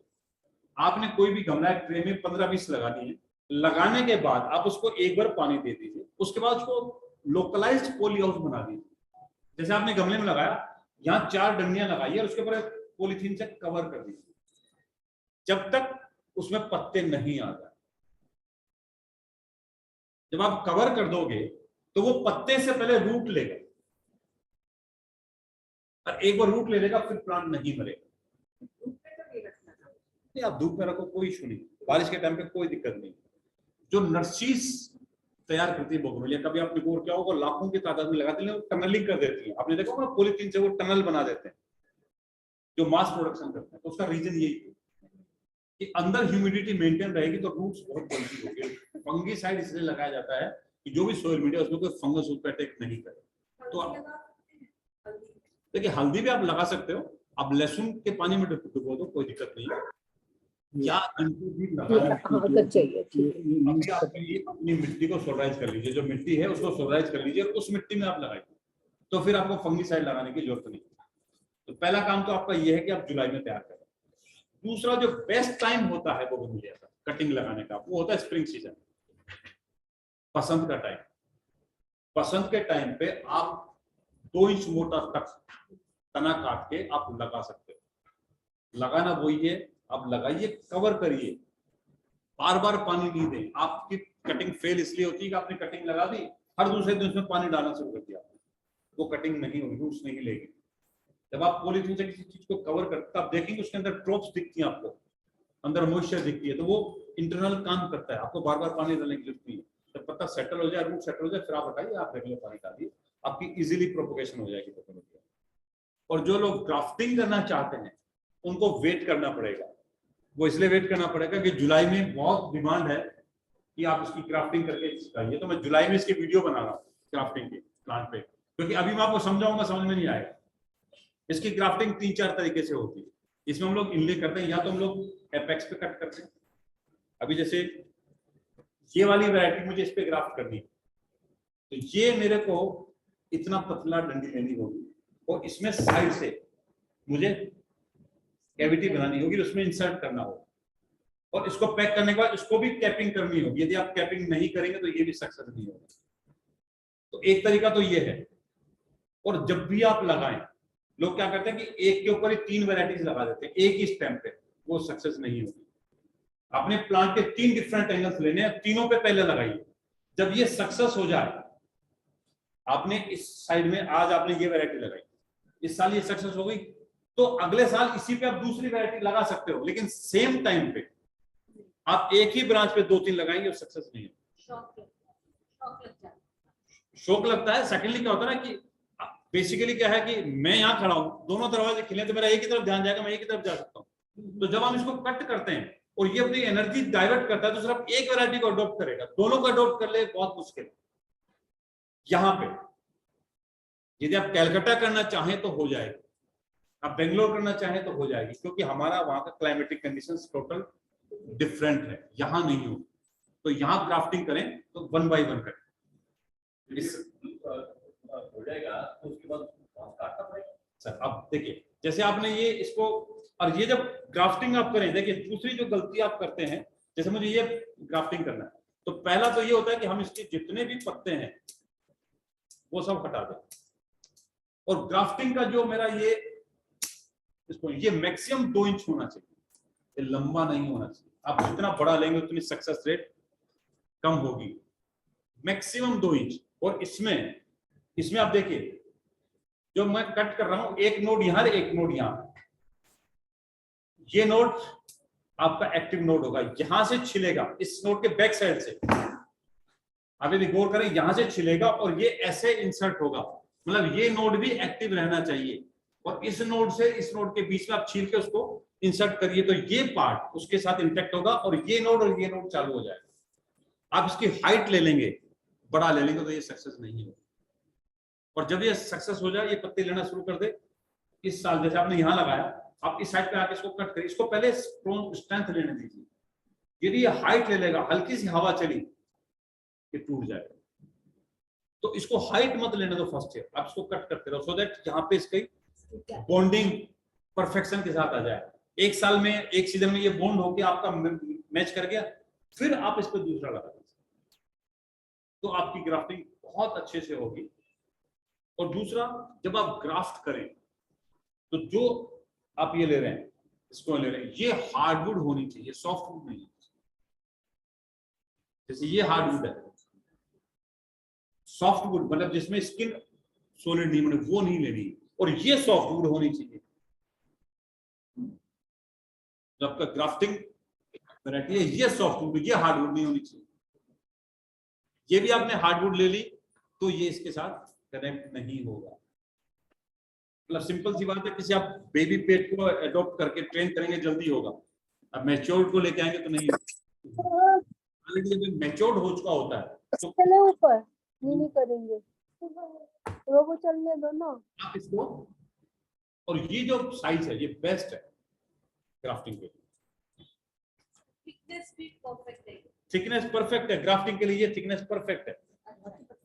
हाँ देखिए, इसमें सिर्फ ध्यान क्या रखना है कि इसमें तीनों लेयर होनी चाहिए। आपको पता है इसमें 3 लेयर्स होती है, ये तीनों लेयर होनी चाहिए। इसमें तीनों लेयर है, स्किन और सेंटर में आप देखेंगे 2 रिंग मिलते हैं आपको, एक डार्क और एक लाइट। ये तीनों रिंग यदि हैं तो आपकी वुड परफेक्ट है। और ये इसमें है, बोगनविलिया में इस साइज में आ जाता है, ये नहीं होगी। और जब आप पील ऑफ करेंगे ना यहाँ से, तो तीनों बराबर होनी चाहिए। ऐसा नहीं कि आपने कट कर दिया तो एक गायब हो गया। जाइलम फ्लोएम तीन दोनों होनी चाहिए, उसमें कनेक्ट होनी चाहिए, तो आपकी ग्राफ्टिंग हो जाएगी। इसलिए मैं बोल रहा हूँ कि आप जब वीडियो देखेंगे तो उसमें बहुत डिटेलिंग के साथ में ये आपको करके बता दूँ। सर ये दोनों साइड से पील ऑफ करेंगे तभी तो वो ना मैं देखिए, इसमें 2 चीजें हैं। हम इसमें सिंगल साइड या डबल साइड जब करते हैं, जब हम इसमें इंसर्ट करते हैं ऊपर से, जब हम साइड में लगा रहे हैं तो इधर तो इसकी स्किन है, हमने कनेक्ट कहां से करना है, इंटरनल बॉडी से। जब हम इसको स्प्लिट करेंगे ऊपर से और इंसर्ट करेंगे तो दोनों तरफ से वो होगा, फिर पेंसिल बनेगी वो। तो उस समय मैं यहां से इसको स्प्लिट करूंगा, प्लांट को ऐसे इंसर्ट करूंगा तो वो डबल है, और साइड से मैं लगाऊंगा तो सिर्फ 1 वे होगा। तो 1 वे जो एक बार और क्लियर कर दीजिए कि ब्रांच साइड से, साइड से करना है। जैसे ये ब्रांच है, यहां से मुझे इसकी स्किन पील ऑफ करनी है चाकू के साथ, इनको हटाना नहीं है, वो skin as a lid open हो गई, कलम ये हो गया। अब उसके बाद मैंने इसको लगाया, इस स्लिट से वापस दबा दिया इसको, इसको पर मैंने रैप कर दिया। इसको जो आपने पील ऑफ किया वो ब्रांच की तरफ, अंदर की तरफ, हाँ अंदर की तरफ। ये सिर्फ सपोर्ट सिस्टम है, बाहर वाला सपोर्ट सिस्टम है, उसको हम लोग टाई कर लेंगे। दोनों की पील मिलनी चाहिए। हाँ, अंदर वाली जो ब्रांच है वो, और इधर से जो छीला वो दोनों मैच करनी चाहिए, बाकी सब उसका बफर है। और जब आप इंसर्ट करते हैं तो बोथ साइड से कट करके लगाते हैं, तो भी आपको पतला करना चाहिए। और उसमें क्या होता है कि इंसर्ट, जैसे आप उस समय जो आप इंसर्ट कर रहे हो वो एट ए टाइम 4-4, 5-5 भी कर सकते हो। उसमें ये जो थिकनेस है, यदि आप इतना मोटा ले रहे हो तो आप एंगल्स पे 4 कट मारिए चारों तरफ, और उसमें आप इंसर्ट करिए, बांध दीजिए, तो चारों एक साथ, क्योंकि उसकी स्ट्रेंथ बहुत है। हाँ, तो वो मैं आपको वही मैंने बताया ना, जुलाई में जब मैं इसको बनाऊंगा तो डिटेल वीडियो बनाऊंगा, आप लोगों के साथ शेयर कर दूंगा, तो आप इसको देखेंगे। हाँ, अब देखिए, रूट्स पे मॉइस्चर होना चाहिए, इस पे पानी नहीं लगना चाहिए, इसलिए इसकी अपन कैपिंग करते हैं। और इसकी जो बांधना होगा वो कंप्लीट एयर टाइट होना चाहिए। यदि वहां कहीं भी एयर चला गया, पानी की ड्रॉप चलेगी, आपकी ग्राफ्टिंग सक्सेस नहीं होगी। मोस की जरूरत नहीं सर, प्लास्टिक की जो ग्राफ्टिंग टेप आती है उससे बांधना पड़ेगा। आपने मोस लगा दी मींस मॉइस्चर चला गया, उसने ब्रीदिंग करना शुरू कर दी, वो कभी नहीं होगी। मोस हम लगाते हैं जब रूटिंग करते हैं, जब कलम बनाते हैं, गुट्टी बनाते हैं तो लगाते हैं। हम लोग अभी इनले कर रहे हैं, उसको एयर टाइट करना होगा, उसमें न पानी जाना चाहिए ना हवा जाना चाहिए। ज्यादा सक्सेसफुल कौन सा वाला करूं? नहीं, ग्राफ्टिंग में तो एक ही तरीका है। ये साइड पे लगाते करेगा, बीच में इंसर्ट करते हैं। देखिए दोनों सक्सेस है, ये मतलब है मैन टू मैन डिपेंड करता है। जैसे प्लांट का स्कोप लिखा प्लांट वही ना, अब प्लांट की आपके पास अवेलेबिलिटी क्या है, जो मदर प्लांट है उसकी अवेलेबिलिटी क्या है। यदि इस पे मुझे करना है तो साइड होगा, यदि 2 इंच की मेरी मोटी थिकनेस है तो उसमें मेरा इनले सक्सेस होगा। तो ये डिपेंड करेगा आपका मटेरियल क्या है उसके ऊपर। तो इजीली आप इसको ग्राफ कर सकते हैं। और लास्ट में बोगनविलिया पे 2-3 चीजें और बता दूं। बोगनविलिया में नॉर्मली कोई डिजीज लगती नहीं, नॉर्मली कोई डिजीज नहीं लगती बोगनविलिया पे। इसके प्लांट को बूस्ट करने के लिए कि प्लांट में बहुत अच्छा फ्लावरिंग आए, हम लोग उसमें थोड़ा सा सल्फर ऐड कर देते हैं एज ए कंपोस्टिंग। अभी जैसे सरिता जी ने बोला कि कंपोस्टिंग, हम लोग कंपोस्टिंग बनाते हैं, उसका इस पे लोकलाइज्ड एप्लीकेशन करते हैं। उससे इसका जो प्लांट का पिगमेंटेशन है, जो फ्लावर है, उसका कलर बहुत एनहेंस होता है और कलर की सेल्फ लाइफ बढ़ जाती है।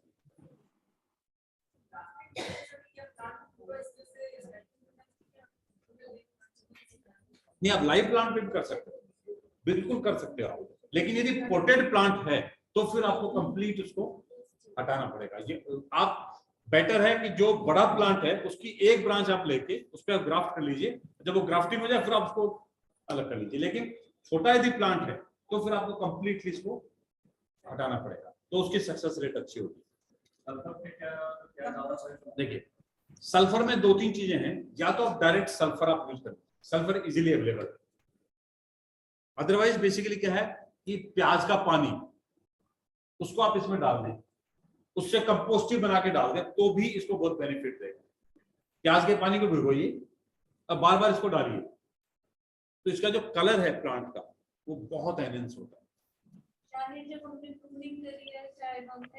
देखिए सल्फर जो है ना, सल्फर प्लांट को 3 तरह से बेनिफिट करता है। पहला, इसमें रूट्स में कोई प्रॉब्लम नहीं आती, इसको कोई फंगस नहीं लगेगा, तक गलने नहीं देता।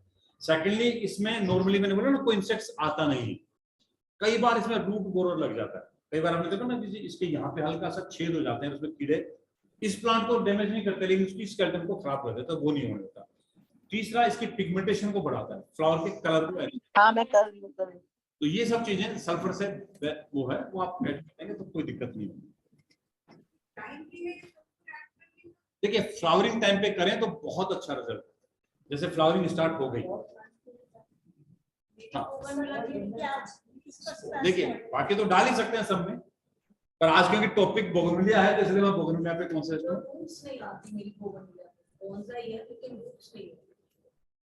बोनसाई है, रूट्स नहीं आती, मैं समझा नहीं। रूट्स टूट जाती हैं, रूट्स आती हैं। आपने ट्रेनिंग कब करी, आपको रिपोर्टिंग कब करी आपने? क्योंकि वो छोटा सा बोनसाई में डालते हो गिर जाता है बार-बार, लेकिन उसमें रूट्स नहीं बनती। रूट्स नहीं बनती। अभी ये जो मैंने सुनो, अभी मैंने थोड़ी देर पहले जो टोटल सिस्टम बताया आपको, और उसमें ये बोला था कि आपको रूट्स पहले स्टोन करनी पहला महीना, तो वो पर्पज ही यही है कि रूट बने। जब आप जुलाई में रिपोर्ट करेंगे उसका वो सब हटाएंगे, फालतू रूट्स हटा देंगे, फिर उसको डेवलप होने देंगे स्केलेटन कटिंग के बाद, तो रूट्स अपने आप ही बनेंगे।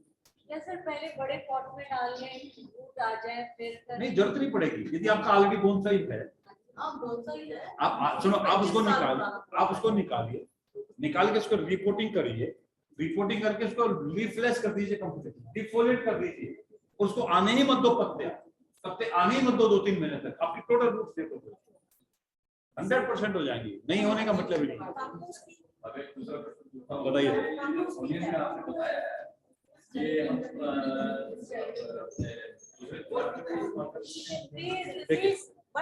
देखिए मैंने अभी एक फार्मूला बताया था कंपोस्ट टी का।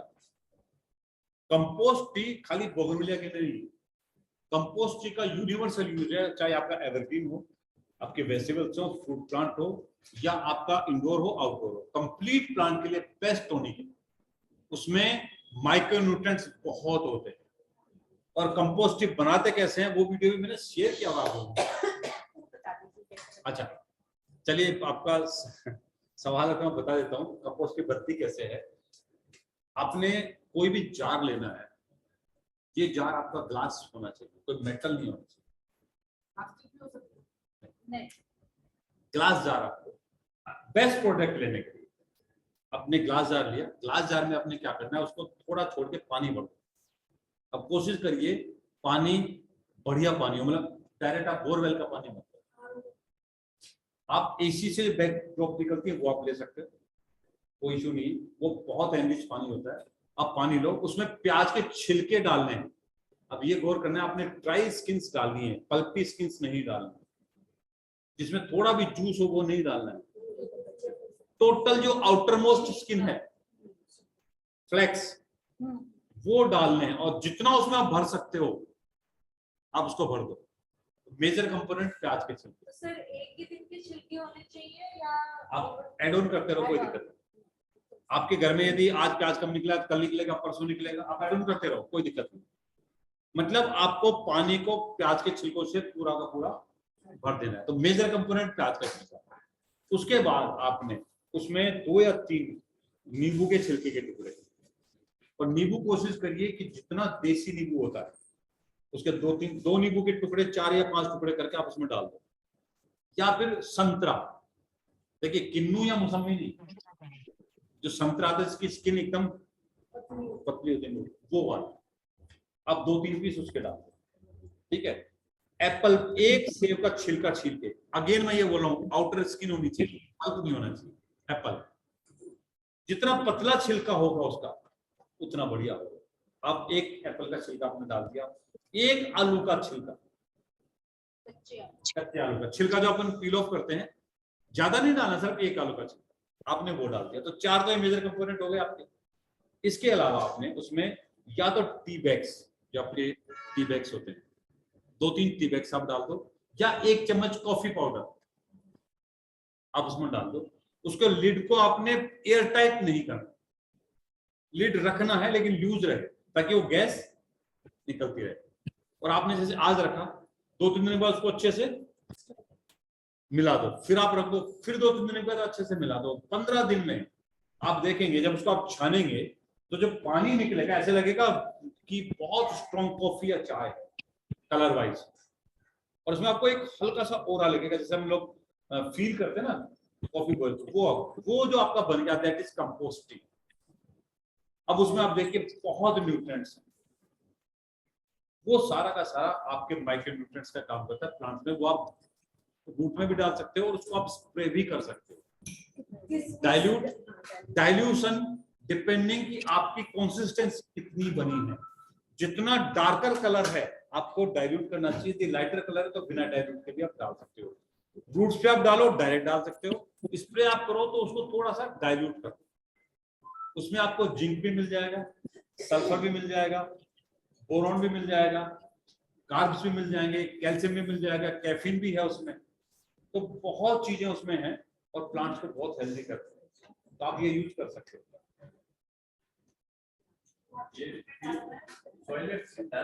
बिल्कुल डायरेक्ट आप डाल सकते हैं। और ये जल्दी से खत्म करना है या रख सकते नहीं, अब देखिए, अब जैसे आपने क्या करना है कि कंपोस्ट आपने बनाई, 15 दिन में तैयार हुई, आपने 5 लीटर का जार लिया था तो उसमें आपकी कंपोस्ट 2.5 या 3 लीटर निकलेगी। अब वो एक, यदि ये मेरा गमला है, इसमें मुझे 20-25 ml डालनी है, मतलब आपने आधा कप इसमें डालना, और ये आप हर महीने डाल सकते हो, आप हर महीने डाल सकते हो, कोई इशू नहीं है। तो आप उसी हिसाब से बनाते रहो। आपको लगता है 100 गमले तो आप अपना ज्यादा जार बनाओ, कम है तो कम आप बनाओ, आप हर महीने डाल सकते हो कंपोस्ट। वो ऑर्गेनिक माइक्रो न्यूट्रिएंट्स का सोर्स है। नहीं, मतलब वो immediately खत्म करनी पड़ती है, उसको रख नहीं सकते 10 तो क्या फ्रिज में रखना चाहें तो रख सकते हैं, बाहर रखेंगे तो वो उतना ही बेसिकली कंसिस्ट होती जाएगी। तो आप कोशिश करिए, बनाइए और उसको अप्लाई कर दीजिए।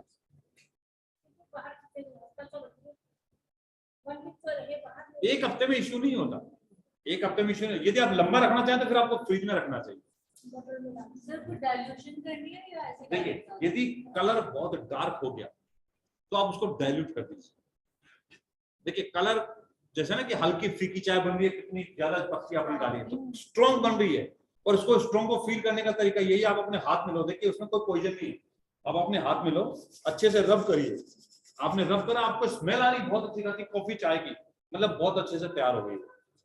बहुत तेज आ रही तो डाइल्यूट कर लो, और आपको लगता है कि टोलरेबल है तो फिर आपको डाइल्यूट करनी है, आप डायरेक्ट ट्रांसफर डाल। सर टी ऐसे ही डाल सकते हैं, टी लीव्स से टी बैग ही जरूरी है? देखिए बैग्स इसलिए जरूरी है कि चाय की जो पत्ती है वो बैग्स के अंदर जो आती है वो क्लोरस फॉर्म में होती है, और जो लोकल लीव्स आती हैं इसमें एडल्ट्रेशन बहुत होता है, इसमें बुरादा बहुत होता है, या कई चीजें जो एड ऑन करते हैं। लेकिन जो टी बैग्स वाली होती है वो बेटर क्वालिटी की होती है, हाँ माइल्ड होती है। और दूसरा, या फिर आप कॉफी के पाउडर का या कॉफी का वो डालो, वो बेस्ट है। कॉफी आप डायरेक्ट मिला दो 1 टीस्पून। 1 टीस्पून कॉफी,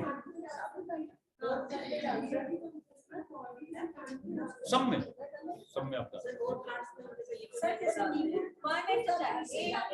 देखिए 1 बाय 1 पहले हाथ उठाइए फिर 1 बाय 1, क्योंकि वो ज्यादा आवाज होगी समझ में नहीं आएगा। नींबू की स्किन डालनी है, छिलका डालना है। नहीं, नींबू का छिलका डालना है सिर्फ। हाँ, निचोड़ा हुआ नींबू कट करके। देखिए आप उसको नींबू को स्क्वीज कर लीजिए, उसके पीसेस करिए। जितना छोटा पीस होगा उतना बेटर रिजल्ट देगा, क्योंकि उसका सरफेस उतना मेल्ट होगा। या कुछ पूछ रहे थे, और प्लांट्स जैसे लिक्विड मैन्योर डालते हैं, हाँ, अगर हम ये डालें तो उसके ये भी तो लिक्विड मैन्योर ही है। नहीं, देखिए अब आप ऐसे कैसे कह सकते हो कि मैंने ये खाया तो दूसरा नहीं खाऊंगा। वो तो प्लांट टू प्लांट है। ये एक सब्सटेंस है कि इसमें जो चीजें, बाकी इसमें पोटास नहीं है तो आपको पोटास तो डालना ही पड़ेगा। इसकी अपनी वो है लिक्विड मैन्योर। कुछ और भी हो सकते हैं, आप लिक्विड मैन्योर नीम वाला भी बना सकते हो। तो आप क्या बना रहे हो, आपको कंपोनेंट पता होना चाहिए। ये one of a liquid manure है, ये कंप्लीट फीड नहीं है। कोई भी फीड कंप्लीट फीड नहीं होता है प्लांट्स के लिए, आपको ध्यान रखना पड़ेगा। कई बार होता है कि हमने ये डाल दिया अब तो सब कुछ इसमें मिल गया, ऐसा नहीं है। और प्लांट में प्रॉब्लम जब भी आती है जब डिफिशियंसी होती है। डिफिशियंसी होगी, उसका इम्यून सिस्टम वीक होता है, फिर प्लांट प्रॉब्लम करता है। तो इसलिए आप उसको बैलेंस एंड बेटर फीड खिलाइए। इसको रखना कहाँ पे, जो पता बनेगा तो उसको मतलब छाया में छुपा नहीं, नॉर्मल घर उसमें रखिए, कोई दिक्कत नहीं। बोतल में किचन भरिए, किचन में नॉर्मल किचन में। ये कोई पॉइजनस नहीं है आपके। मतलब मैं आपको बताऊं, ये बहुत बड़ा सैनिटाइजर भी है। यदि आप अपने वॉश करें स्टफ, तो आपके जब गार्डन में आप काम करते हो, जब आप देखिए जब आप गार्डन में काम कर रहे हो, जब काम करते हो तो उसमें प्रॉब्लम आती है कि इंसेक्ट्स बाइट करता है आपको, मच्छर खाते हैं। आप पहले कंपोस्टिंग लो, अच्छे से आप अपने हाथों पर लगाइए और फिर आप काम करिए। कोई मक्खी आपके पास बैठेगा ही नहीं। अच्छा, कोई मक्खी आपके पास आके नहीं बैठेगी, कोई मच्छर नहीं आके बैठेगा ही नहीं आपकी स्किन पे। तो इससे बढ़िया कोई ओडोमॉस नहीं है। ये तो बहुत ही बढ़िया है। 50 फार्मूले हैं। भंडार है सबके पास। तो घड़े में मिट्टी घड़े में देखिए देखिए उसका रीजन है, मिट्टी के घरों में गड़े में सारा का सारा कंटेंट एब्जॉर्ब हो जाएगा और जो फर्मेंटेशन करके जो कंसंट्रेट बनना चाहिए वो बनेगा ही नहीं, वो लीच आउट हो जाएगा। इसलिए मैंने स्पेशली बोला कांच का जार चाहिए। हाँ, मर्तबान आप ले सकते हो, अचार का मर्तबान ले सकते हो। मेटल नहीं लेनी आपने, क्योंकि मेटल से वो रिएक्ट करेगा, वो पॉइजनस हो जाएगा। तो लेकिन आपको दही का बताते हैं, घड़े में रखो तो सारा सूख जाता है। नहीं सूखता। नहीं, आपको देखिए मेरे पास अभी किसी का मतलब ग्रुप में आया था कि मेरे प्लांट्स में जब से मैंने चावल का पानी बनाना शुरू किया है, डाला है, दही डाला है, उसके बाद प्लांट में कंप्लीटली वेलकम करना है यार, और कभी प्रॉब्लम नहीं है। इंडिया का रिप्रेजेंट कर रहे हैं। पानी का ध्यान नहीं तो खराब होगा। आपको यदि लगता है ड्राई हो रहा तो आप ऐड करिए। पहले बोगनविलिया का खत्म कर ले, फिर हम सवाल जवाब जाते हैं। बोगनविलिया में किसी को कोई डाउट है? मीटिंग में ऑन कर दूं, वहाँ पे लोगों को पूछना हो तो आपसे पूछ लेंगे। आप उनको बोलिए मैसेज करें ना, क्योंकि नहीं मैंने बोला बोलो मैसेज कर दे। Please message your queries. Mishra ji अब आपकी क्वेरीज को आंसर करेंगे। समझ में नहीं आएगा या फिर क्योंकि डायरेक्ट कैसे कनेक्ट करेंगे। There is a question, how to care for creepers.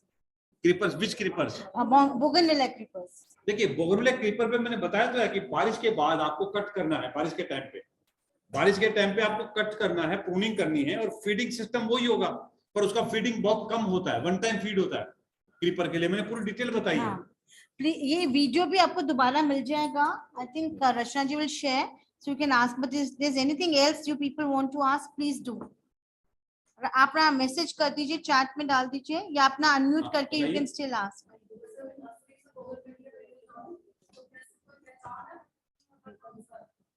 देखिए दो चीजें हैं, या तो आप उसका नाम पूछिए, इसकी वैरायटी का नाम क्या है। और उस नाम को आप, हाँ नहीं, जैसे मैंने अभी नाम बताया ना, जैसे आप मेरी पामर लो, ये लटक जाएगा, मेरी पामर स्पेशल, ये आपको लटक जाएगा बहुत अच्छे से। आप एक बार मैं वीडियो शेयर करूंगी, उसमें बताएं अच्छा। ये सारे। कैस्केडिंग में, आप कैस्केडिंग की बात कर रहे हैं ना, मेरी पामर स्पेशल बहुत अच्छा है, चित्रा बहुत अच्छे से लटकेगी। एक आता है $1 मिलियन, जिसको महारा बोलते हैं, वो सब कैस्केड करेगा बहुत अच्छे से, कैस्केड बिल्कुल बिल्कुल बिल्कुल आपको कैस्केड करेगा। यस, बहुत ज्यादा फूल आ रहे हैं, तो फिर तो फूल आर्ट कर देंगे।